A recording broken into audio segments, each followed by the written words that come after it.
ഗോൾഡിൽ മാത്രം ഇൻവെസ്റ്റ് ചെയ്തവരൊക്കെ വലിയ മണ്ടത്തരമാണ് കാണിച്ചത്. നമ്മുടെ ഏതൊരു മലയാളി എടുത്തും ലോകത്തിലെ ഏറ്റവും ബെസ്റ്റ് ഇൻവെസ്റ്റ്മെൻറ്റ് ഏതാണെന്ന് ചോദിച്ചു കഴിഞ്ഞാൽ അവരെല്ലാം പറയുന്ന ഒരൊറ്റ ഉത്തരവേ ഉള്ളൂ, അത് ഗോൾഡാണ്.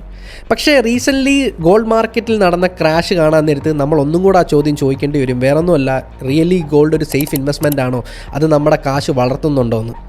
As A real estate agent ഈ മാർക്കറ്റിൽ, ദുബായ് മാർക്കറ്റിൽ ഏകദേശം 4 വർഷമായി. സോ ഒരു ഇൻവെസ്റ്റ്മെൻറ്റ് പെർസ്പെക്റ്റീവിൽ ചിന്തിക്കാൻ നേരത്ത് നമ്മൾ 2-3 കാര്യം ചിന്തിക്കണം. ഫസ്റ്റ് കാര്യം എന്ന് വെച്ച് കഴിഞ്ഞാൽ നമ്മുടെ ഇൻവെസ്റ്റ്മെൻറ്റ് നമ്മൾ കിടന്നുറങ്ങാൻ നേരത്തും നമുക്ക് കാശുണ്ടാക്കി തരുന്നുണ്ടോ എന്നുള്ളൊരു കാര്യം ചിന്തിക്കണം. എന്ന് വെച്ച് കഴിഞ്ഞാൽ പാസീവ് ഇൻകം ക്രിയേറ്റ് ചെയ്യുന്നുണ്ടോ എന്ന് ചോദിക്കണം. രണ്ടാമത്തെ ചോദ്യമാണ് നമ്മുടെ അസറ്റ് എല്ലാം ഒരു സ്ഥലത്താണോ ഇൻവെസ്റ്റ്മെൻറ്റ് ചെയ്തേക്കുന്നതെന്ന്. ഇപ്പം ചില ആൾക്കാരുണ്ട് എല്ലാ കാശും കൂടെ ചെന്ന് ഗോൾഡ് മേടിച്ചിടും. അങ്ങനെയുള്ളവർക്കാണ് ഈ ഒരു മാർക്കറ്റ് ക്രാഷിൽ ഏറ്റവും കൂടുതൽ റിസ്ക് വരുന്നത്.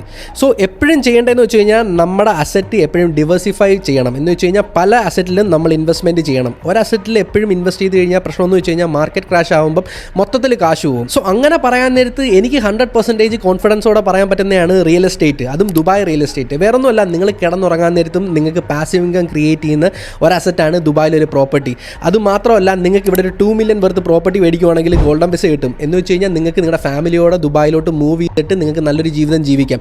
നിങ്ങൾ ഇവിടുന്ന് റിട്ടയർ ചെയ്ത് നാട്ടിൽ പോവുകയാണെങ്കിൽ, ആ പ്രോപ്പർട്ടി കൊടുക്കുകയാണെങ്കിൽ ഏകദേശം 7% എല്ലാ വർഷവും നിങ്ങൾക്ക് റെൻ്റൽ റിട്ടേൺ എനിക്ക് എടുത്തു തരാൻ കഴിയും.